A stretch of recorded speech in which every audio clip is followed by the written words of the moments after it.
Bonjour, moi c'est Kevin, dépôt de Flandre depuis 2015. Donc cette vidéo c'est pour vous expliquer un peu mon vécu. Donc ça a commencé en septembre 2019, je tombe malade.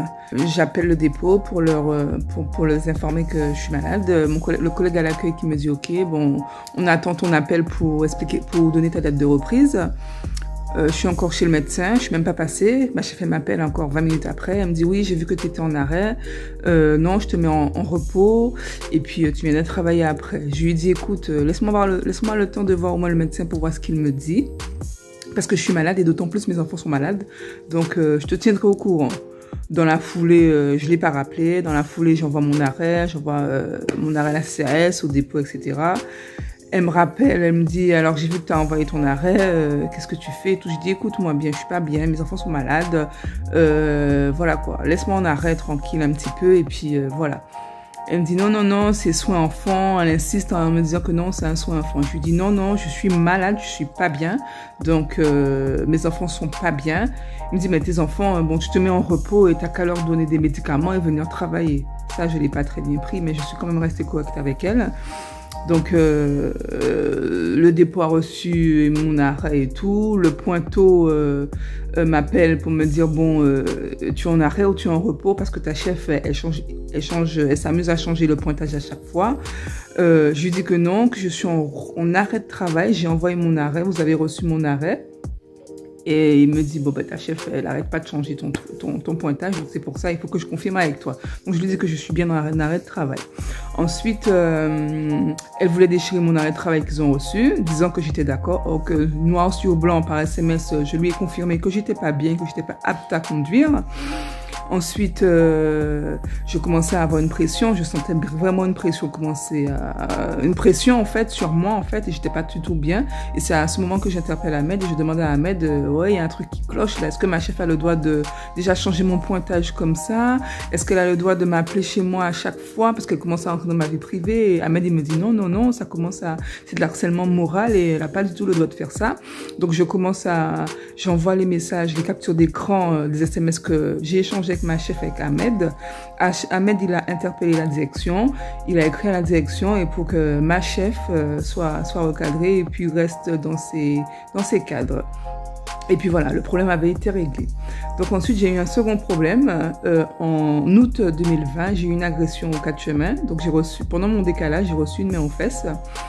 Ensuite, j'ai été relevée de mon service, je suis partie déposer plainte, j'ai été reçue au dépôt, etc.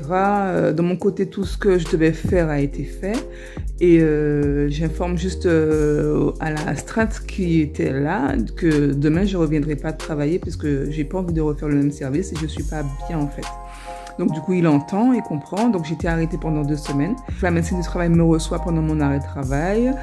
J'explique à la médecine du travail mon cas en fait. Je lui dis que voilà que j'ai été agressée. Elle me propose un aménagement de poste, d'éviter le secteur, de ne pas faire de ligne de 249 pendant un moment et de privilégier les lignes de Pâques.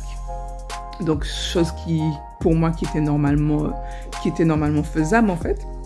Donc du coup, je reprends 2 semaines après. Je reprends mon service, je me retrouve à faire que du 152. Donc, je fais énormément de 152 et je passe dans le secteur où j'ai eu mon agression. Donc, en gros, je commence à avoir une boule au ventre qui naissance, en fait.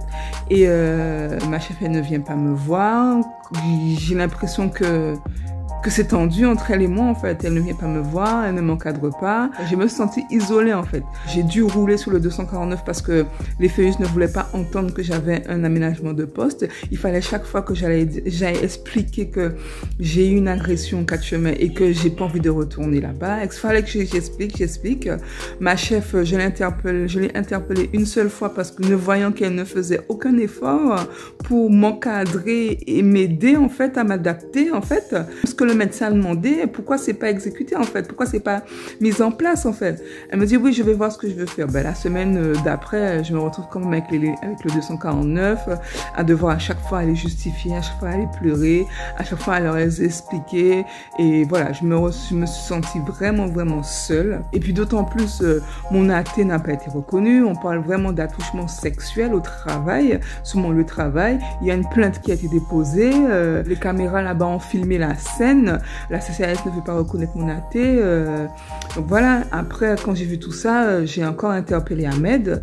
J'ai dit à Ahmed, voilà, que je comprends pas ce qui se passe encore, pourquoi je subis ça, pourquoi je vis ça, pourquoi personne ne m'écoute, pourquoi chaque fois il faut que j'aille pleurer, limite supplier pour avoir des choses qui devraient être faites naturellement. Pourquoi? Donc Ahmed, il a saisi l'inspection du travail, il a demandé une enquête pour savoir est-ce que l'entreprise m'a soutenu, l'entreprise a encadré mon travail, est-ce que ma chef m'a soutenu, est-ce qu'ils ont aménagé, est-ce qu'ils ont écouté les recommandés de la médecine du travail pour me protéger au travail. Ma chef a été reçue. Et voilà, elle a été entendue et voilà, le problème commençait à être réglé. Mais pendant un bon moment, j'avais une boule au ventre en venant travailler. J'étais pas bien, j'étais vraiment pas bien en venant travailler. Et franchement, Ahmed, il m'a écouté, il m'a défendu. Avec ça, avec ce coup de pouce, je suis disposée à reprendre le travail. Voilà.